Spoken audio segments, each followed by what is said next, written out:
Chapter 1. The Coldness of Justice. The courtroom was quiet, not the kind of quiet that brings peace. It was the suffocating silence of indifference, of routine judgments, of forgotten faces. Judge Clara Mendez sat behind the high wooden bench, her eyes scanning yet another case file, her face a perfect mask of authority, but inside she was numb. After 10 years on the bench, Clara had mastered the art of disconnecting. The robes she wore no longer symbolized justice. They were armor, a way to keep the world and her own conscience at bay. The man in front of her, shackled and silent, didn't speak in his defense. He didn't need to. The evidence was all there. Signed confessions, witnesses, a closed case. She barely looked at him. Her voice was calm and precise when she said, "Guilty, 22 years in prison." He didn't flinch, didn't shout, didn't cry. He simply looked at her, not with hate, but with something far more disturbing, recognition, as if he saw through her mask, as if he knew she was just another piece of a system that no longer cared about truth. Later that night, Clara stood in front of her bathroom mirror. Her makeup was flawless, her hair still in place, but her eyes were tired. She remembered the man's stare. Why did it bother her? Why did it feel like a splinter under her skin? She shook her head and turned off the light. The next morning, a news headline caught her attention. Former businessman Miguel Torres, sentenced for corruption and bribery. Miguel Torres. The name felt familiar. She scrolled down the article, eyes narrowing. 10 years ago, he was one of the most promising entrepreneurs in the country. Now, just another name in a sea of corruption, but something didn't add up. The file had come to her desk too quickly, too organized, too clean. She had learned that when justice was served too perfectly, it usually meant something had been hidden. 2 weeks passed, but that name wouldn't leave her mind. Miguel Torres. She looked him up again, read old articles, watched interviews. He was articulate, calm, convincing, and then she found it. A short clip from years ago. Miguel standing at a press conference, warning about internal corruption within his own company and in politics. Then, silence. He disappeared, no follow-ups, no investigations, until he reappeared in her courtroom, already judged by the world, already condemned. One night, Clara opened the case file again, and for the first time, she didn't read it as a judge. She read it as a woman searching for cracks. And she found them. A missing page.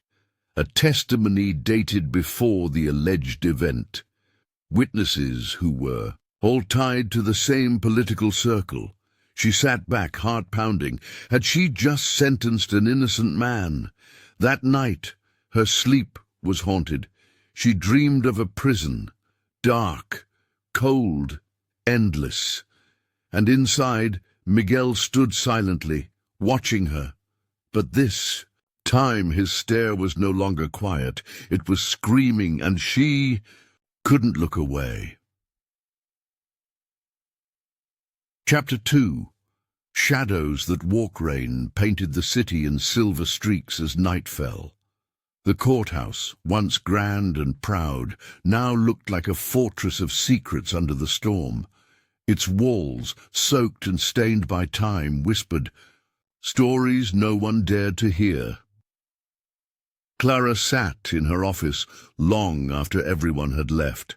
The fluorescent light buzzed softly above her, casting a sterile glow on the dozens of files spread across her desk. She wasn't supposed to be there. She wasn't supposed to care, but something inside her had shifted. The questions Miguel Torres had left in her soul were growing louder. She had reviewed his case 3 more times, each time finding details that didn't align. Witnesses recanting, In whispers, a piece of evidence with no origin, the speed of the trial, the political connections tied to the prosecution. It wasn't just suspicious, it reeked. Meanwhile, in a small apartment on the outskirts of the city, Miguel sat in darkness, watching the rain fall through a cracked window. He was free, but he wasn't free.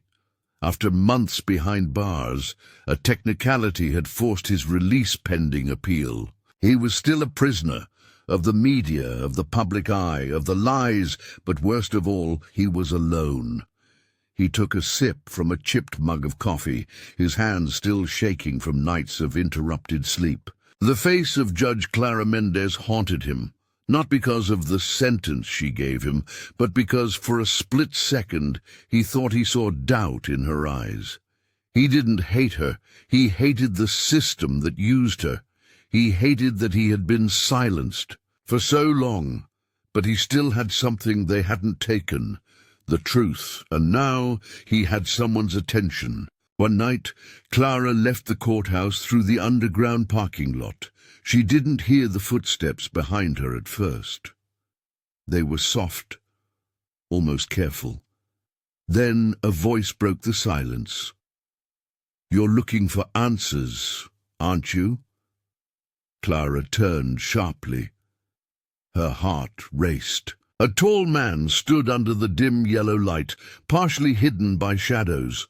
He was soaked from the rain, his voice calm but eyes sharp. "Who are you?" she asked. "Someone who once believed in justice, too." He stepped forward, revealing a familiar face, older, thinner, but unmistakable. Miguel Torres. Clara froze. Everything in her told her to call security, to run, to scream, but she didn't, because in his eyes there was no threat, only desperation. "You think I'm guilty," he said, "but you're starting to wonder if you were wrong, aren't you?" Clara didn't answer. "I'm not here to blame you. I'm here because you're the only one who might still listen." Silence hung between them. The echo of rain in the distance, the hum of a dying fluorescent bulb, and two broken souls on the edge of something neither understood yet. "I don't trust easily," she said. "Neither do I. That's why I brought this." He handed her a small flash drive. "What's on it?" "Everything they tried to erase." Later that night, Clara sat in front of her laptop, staring at the files. Documents, emails, audio recordings, names, transactions, hidden partnerships, all pointing to something much bigger than Miguel's case, a web of corruption, judges, politicians, prosecutors, people she had worked with, trusted, admired. Her hands trembled. This wasn't just a mistake. It was a system, and she had been part of it.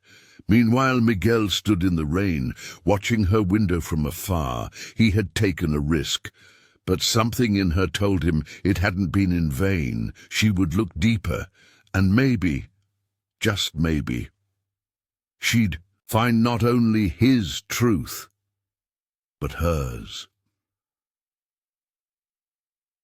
Chapter 3. Voices. Underground. The basement was cold. Damp air clung to the skin like a warning, like the walls had absorbed the secrets kept there and now whispered them back in silence. Clara hesitated at the door. Miguel was already inside, standing next to a table covered in old files, a dusty laptop, and boxes sealed with duct tape. She had agreed to meet him here, away from cameras, away from questions, because the truth, she now knew, had no place in the light. "This used to be my company's storage," Miguel said, his voice low, "before they took everything, before they painted me as the monster." Clara stepped inside slowly, her heels echoing across the concrete floor.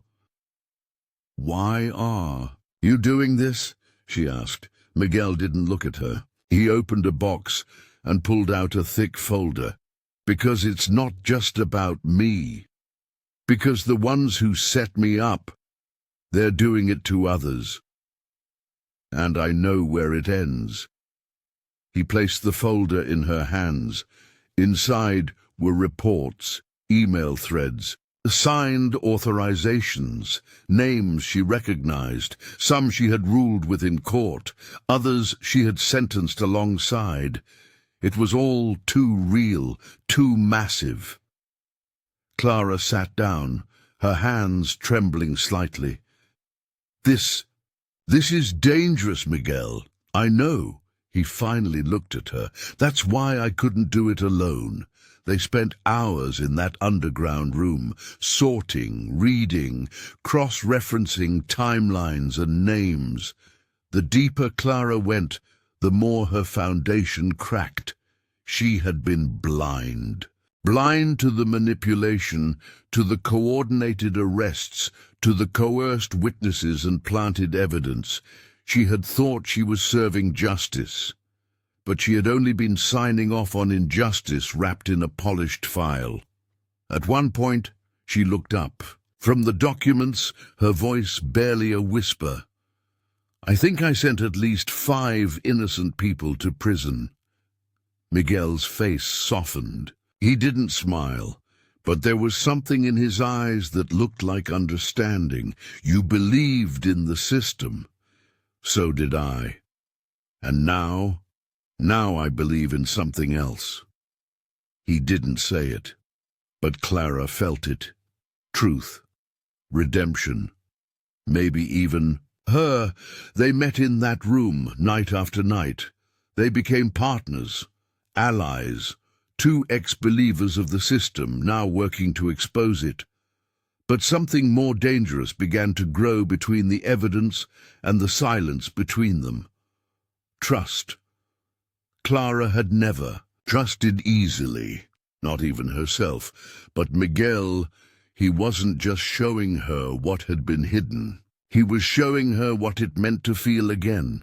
One night, while they sat side by side on the cold floor, surrounded by papers and half-eaten takeout, she asked, "Why didn't you run? You could have disappeared." Miguel looked at her.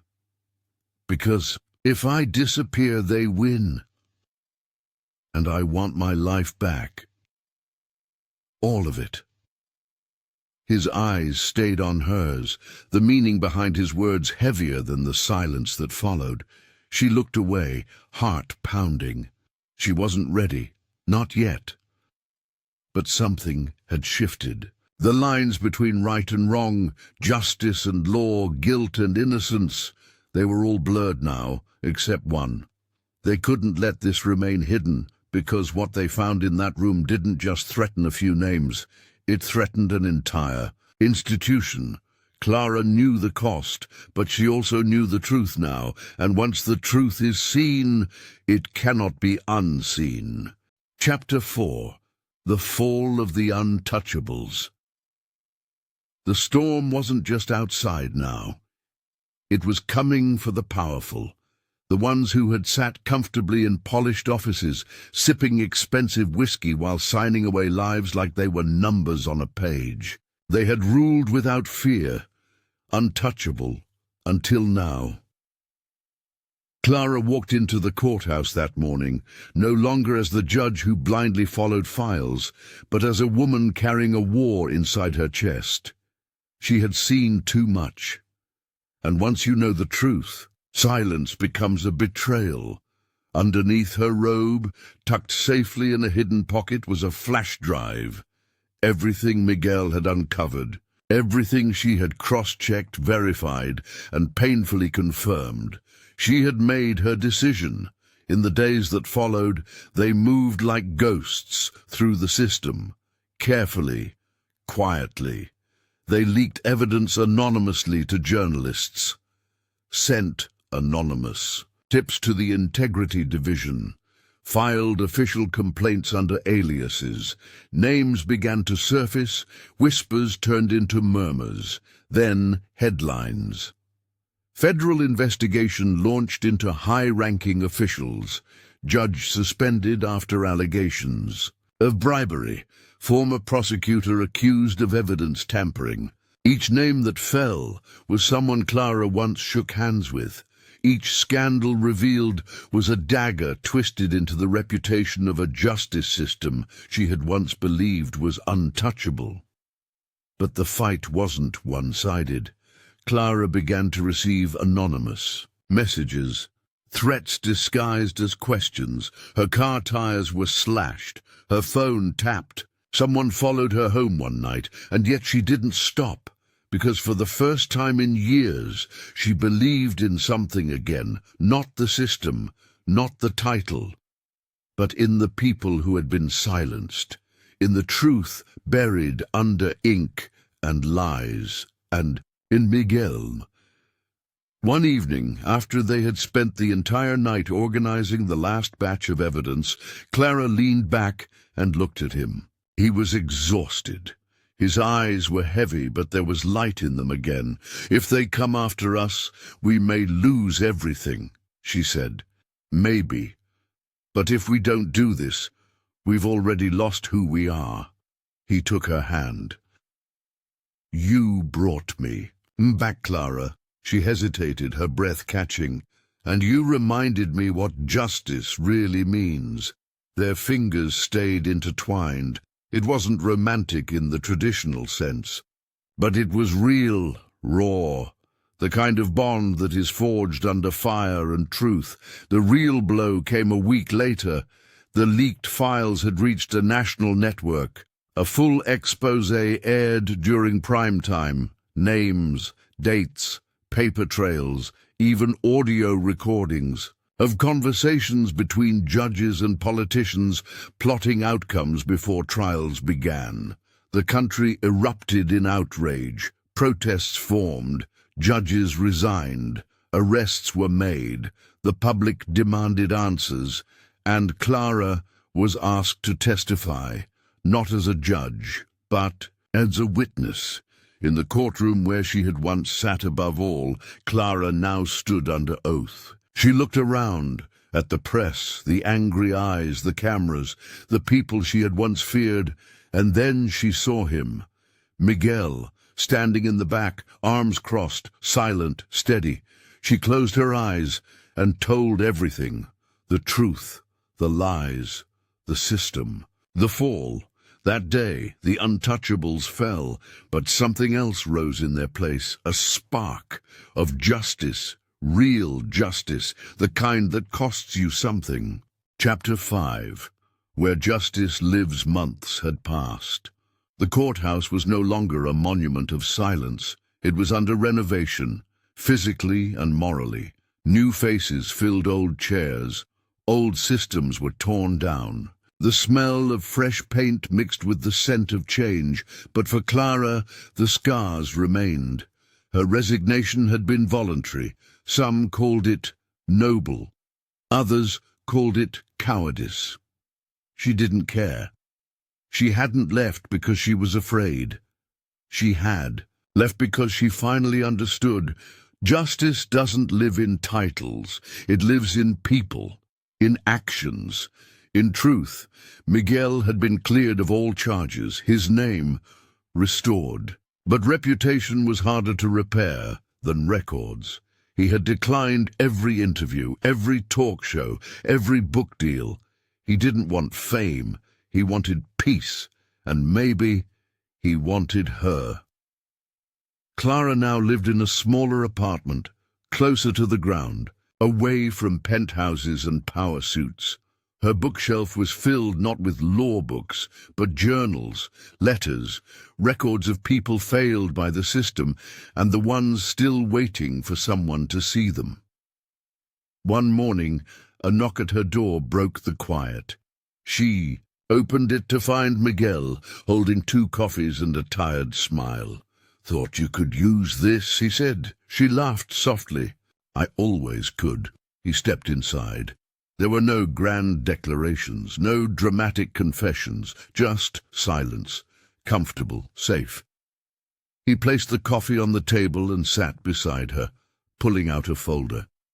"A new case?" she asked. "A real one. A teenager wrongfully held in juvenile detention. No voice, no lawyer. She looked at the folder, then at him. "We're doing this together?" Miguel nodded. "If you're in." Clara didn't hesitate. "I'm in." They weren't judges, weren't prosecutors. They were something more powerful. Two people who had survived the system and chose to fight for those still trapped inside it. Together, they built something new. A foundation, a network, a promise. Not justice, as the world knew it, but the kind that shows up when no one else does.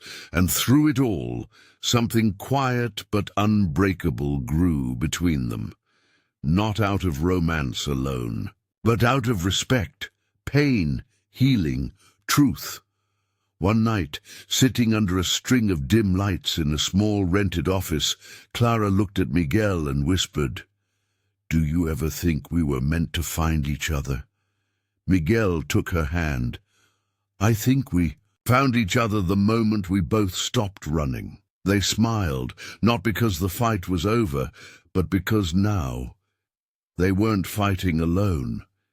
And in that, justice had finally found a home.